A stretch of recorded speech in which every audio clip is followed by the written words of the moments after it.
Okay, I'm back. I was cut off with spelling. So anyway, this is part 2, reviewing of what the Whispelair Homeschool is doing for homeschooling. So I talked about how we're doing Bible, we're doing BJU Press, we're doing Abeka Bible for kindergarten. We're doing BJU Press, Focus on Fives for both math and literature, reading, so forth. We're also doing their handwriting additional worksheets. And then we're adding in grade 1 heritage studies, grade 1 spelling from BJU Press, and then we're adding in Shepherd, Science Shepherd Introductory Science in the second half of this year in January for the spring. So that gives you a kind of a rundown of what we're doing. This is, again, our homeschool area. There's my whiteboard that we put various things on there. We put our Bible verse for the week, or however long we're reviewing a particular Bible verse, it goes up there. And then there's all my storage. School books, art supplies, additional books, everything. Our calendar and our schedule are on the wall. So this is just our entire area, and then way in the back you can't see is our our fireplace and so forth. Anyway, so this is where we do homeschool. I'm going to talk a little bit now about how we approach homeschool differently because we have children with disabilities. This is children with disabilities, well, families who homeschool with children with disabilities approach that differently no matter what. Because every child with disabilities has differences in the way they learn. And this is like every child, not just child with disability, right? Every child has different ways that they learn, things that are blocks in as far as how they learn. Some children learn math really, really easily. They have a propensity to learn math, and other people have a propensity to write and to read. And,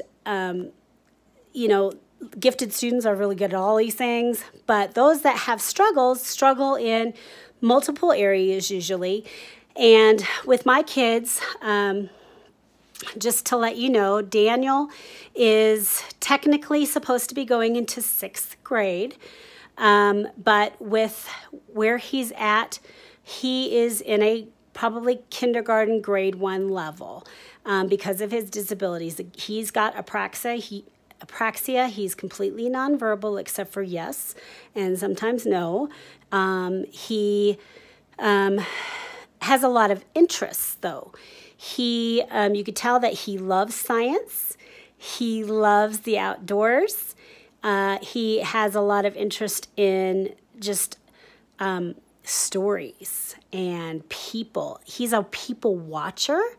He doesn't interact with people. He doesn't want to really have anything to do with other people. He's a lot like Dave in that way. But he likes to know things. He likes history. He likes all those things. And that's actually very much the way we are, Dave and I. We both love history. We both love science. We love story. We love to know how things work.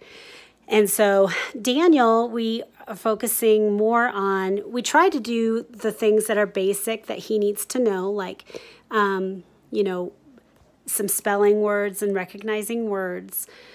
But we know that Daniel is going to have to focus more on life skills as he gets older. And while we're doing a lot of that, and when I say a lot, I'm talking every single day, Daniel works on life skills at his ABA therapy.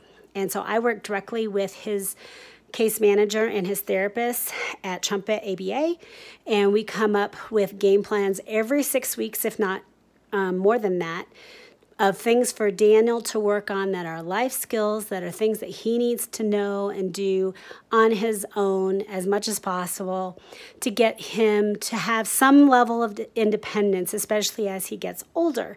And of course, that's very, very important with kids that have disabilities, especially as they start getting older. Will Daniel have a typical high school education? No. And I don't say that because I don't honor exactly who he is as a person and give him props for how much he can know. But I'm also being very, very realistic about his challenges and the things that he doesn't want to do, can't do, and things that are not going to, that he's not going to master. And so I have to have a realistic mindset with the idea that I want to push him as much as possible. So I want to see him advance as far as he's going to go academically, but also have a good idea that, this is not, we're not preparing him for college. We are preparing him for life. And so what is most important for us to prepare him as best as we can, considering his challenges and his struggles for life. And so we tailor the things that we do with Daniel with that understanding. And the same with Alyssa, to be honest with you. With Alyssa, however,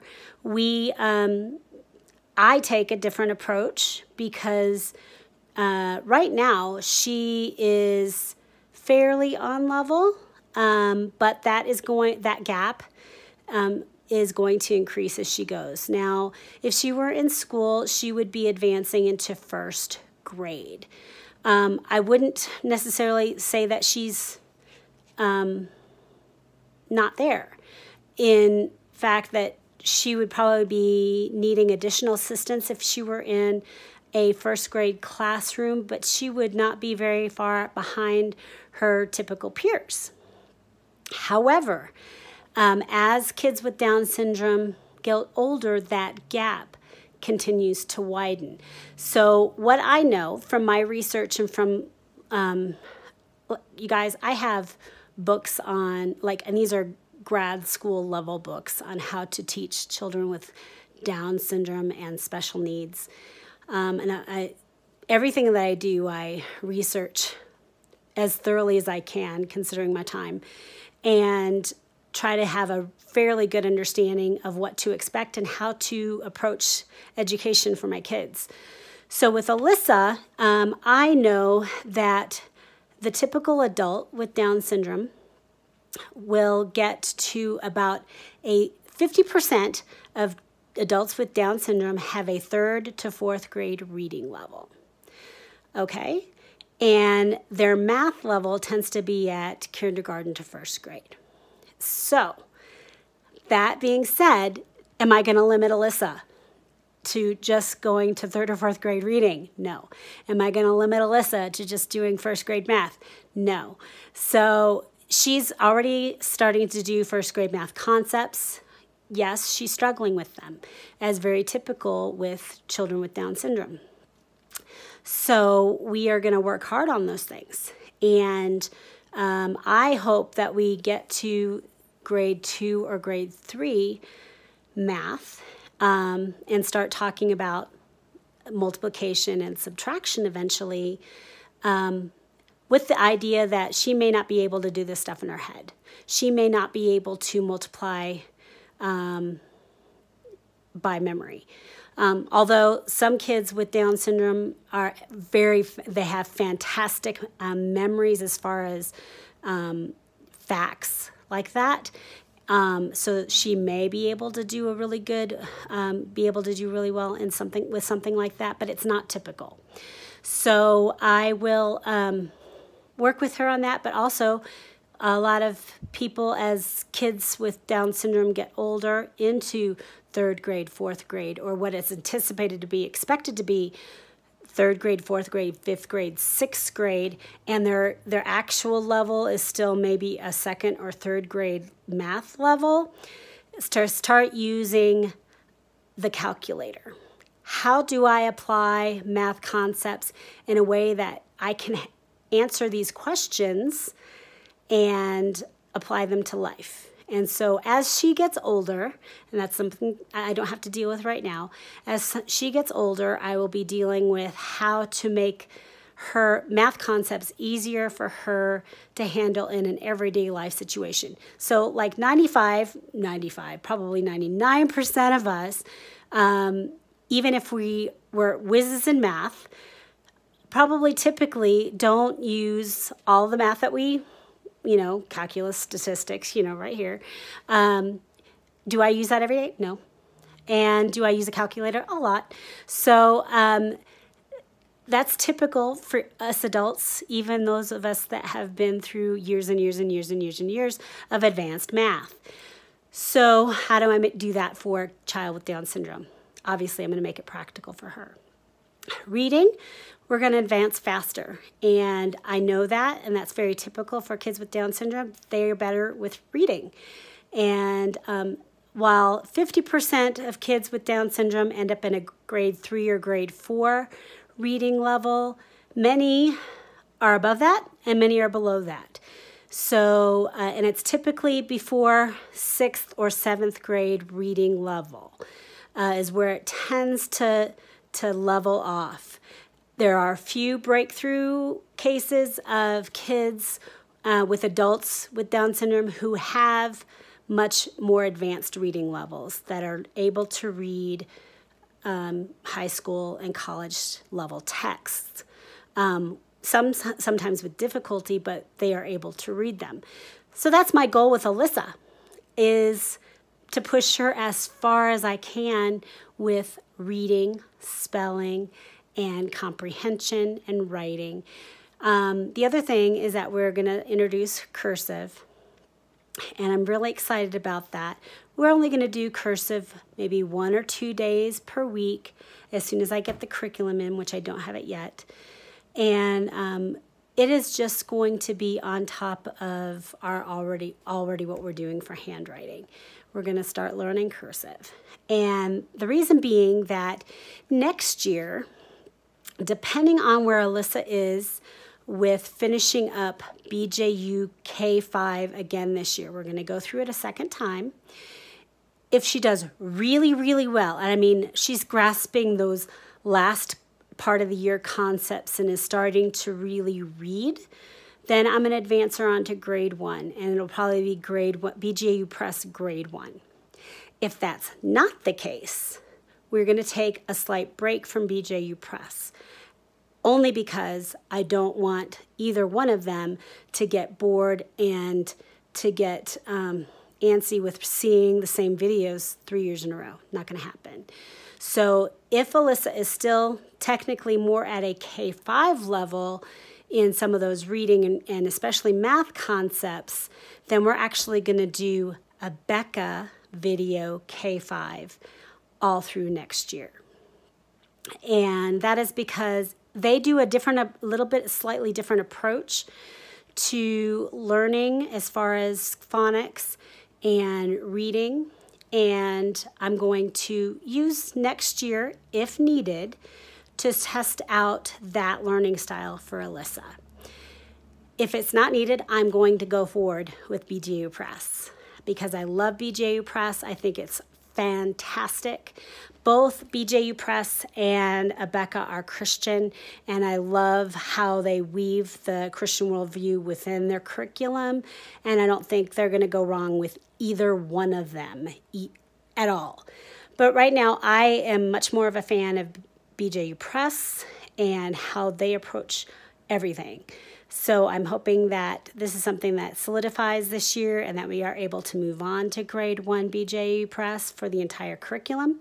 If that's not the case, then we'll modify things. So anyway, that's kind of where we're at. This is our homeschool for the 2021-22 school year.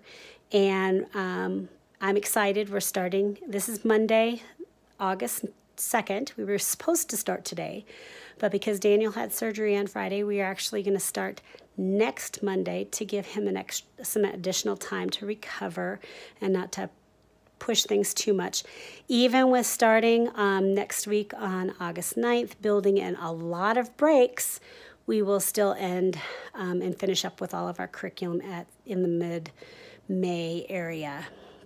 And then we'll do some fun stuff, some field trip type stuff at the end of the school year. So anyway, I hope that gives you a good idea of how I'm doing our homeschool this year and an introduction to what we're doing for curriculum. I will probably do reviews on all of this, much more in depth of our curriculum choices for this year later on as I decide to do more of these homeschool videos. And I'm really excited about this year. I'm getting pumped and getting excited for all the things that we're going to experiment with and do. And so anyway, I wanted to share that with everybody. Hope everyone's doing great and have a great day. Bye.